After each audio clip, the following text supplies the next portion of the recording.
এই যে মুহররম মাস, যে মুহররমকে সামনে রেখে দরকার ছিল প্রত্যেকে শাহাদাতের তামান্না অন্তরে লালন করবে।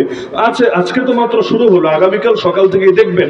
আমি ঢাকা মিরপুরে নেত্রকে দেখেও এসেছি যে ইতিমধ্যে ইসলামের একটা পার্টি, যাদেরকে সাহাবী বিদ্বেষী আমরা বলতে পারি, শিয়া গোষ্ঠী আরো কাঁচা করে বললে, ইতিমধ্যে তারা তাদের ভণ্ডামের প্রস্তুতি শুরু করে দিয়েছে।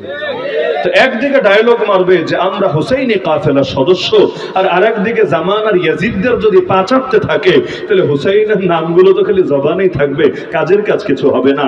এই মাসে অন্য ইতিহাস রাখেন, সেগুলোর ইতিহাসের চিপা চাপার আলোচনায় যাওয়ার দরকার নাই। যদি হুসাইন রাদিয়াল্লাহু আনহু কথা কেউ টানেন, হুসাইন রাদিয়াল্লাহু আনহু ময়দানে জান দিয়েছিলেন খেলাফতকে নববী আদলে প্রতিষ্ঠিত করার জন্য, দুনিয়ার কোনো মাকসাদে না, চাকরি বাকরি, কোঠার আন্দোলন অথবা এই সেই এগুলোর জন্য না। হুসাইন রাদিয়াল্লাহু আনহু শাহাদাতের সুধা পান করেছিলেন খেলাফতকে সহি তরিকায় প্রতিষ্ঠিত করার জন্য। তা আমরা যারা নিজেদেরকে হুসাইন প্রেমিক বলে দাবি করি, আমাদেরও তো নিজেদের জান কুরবান করা দরকার জমিনে খেলাফত কায়েমের জন্য। সারা দুনিয়া কেন্দ্রিক যে খেলাফত হয়, খেলাফত তো দেশ কেন্দ্রিক হয় না, গোটা দুনিয়া কেন্দ্রিক। কিন্তু গোটা দুনিয়া কেন্দ্রিক হতে চাইলে আগে তো দেশে দেশে আগাতে হয়।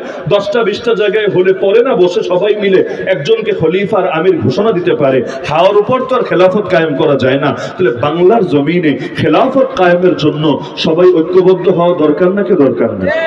আর যদি দেখেন যে এখনো এই মুহররমে এসেও কারো চেতনার মধ্যে দিন কায়েমের চাইতে, খেলাফত কায়েমের চাইতে, মুসলমানদের এই মজলুমানা হালত কাটিয়ে ওঠার চাইতে, এমনকি হিন্দুত্ববাদী আগ্রাসন থামানোর চাইতে বড় হয়ে গিয়েছে কে জিলাপি খাবে আর কে খাবে না, কে হাত উপরে বাঁধলো আর নিচে বাঁধলো, যে নামাজি নাকি আমাদের হয় না, কেন আমরা ইমাম আবু হানিফার নাকি পূজা করি। নাউযুবিল্লাহি মিন যালিক। এসে প্রশ্ন করে কার ধর্ম মানো, মুহাম্মদুর রাসূলুল্লাহ সাল্লাল্লাহু আলাইহি ওয়াসাল্লামের ধর্ম নাকি ইমাম আবু হানিফার ধর্ম? আজকাল তো গজলও তৈরি হয়ে যায়, কি বলেছে আকাবির সব নাকি ছাড়তে হবে আর খালি কোরআন হাদিস নাকি ধরতে হবে। অথচ কোরআন হাদিস কেমনে ধরবেন আকাবির বাদ দিয়ে?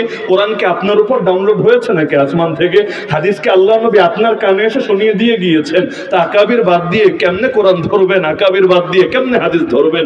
নবী বলেন আল বারাকাতু মা আকাবিরিকুম, আর আমাকে এসে শেখাবেন আকাবির বাপ, এগুলো ছাড়তে হবে, খালি কোরআন হাদিস ধরতে হবে। কেমনে ধরবেন রে ভাই? আরবিও তো পড়তে পারেন না। তো যদি অনুবাদ পড়েন এটাও এক আকাবির লিখে গিয়েছে, যদি তাফসীর পড়েন এটাও এক আকাবির লিখে গিয়েছে, যদি নেতারটা শুনেন আর নেতা যদি আসলে ইলমওয়ালা হয় তিনিও তো এক আকাবির হিসাবে তার আকাবিরের থেকে আপনার কাছে পৌঁছে গিয়েছেন। তাহলে আকাবির বাদ দিয়ে ইসলাম কিভাবে ধরবেন? সুতরাং এখন সবচাইতে বেশি জরুরি আমাদের হলো ইস্যু টিস্যু দিয়ে হবে না যে খালি বাংলাদেশে ইন্ডিয়ার রেল ঢুকবে, দেখি রেলটা ঠেকানো যায় কিনা, করিডোরটা বন্ধ করা যায় কিনা, অথবা কোটা নিয়ে যে ঝামেলা হচ্ছে এটাকে কোনোভাবে স্থগিত করে দেওয়া যায় কিনা, অথবা এখানে সেখানে যে বিভিন্ন সমস্যা আছে টুকটাক দু একটা সমস্যা দূর করা যায় কিনা। মাথায় রাখবেন শাখা শাখাই মূলই।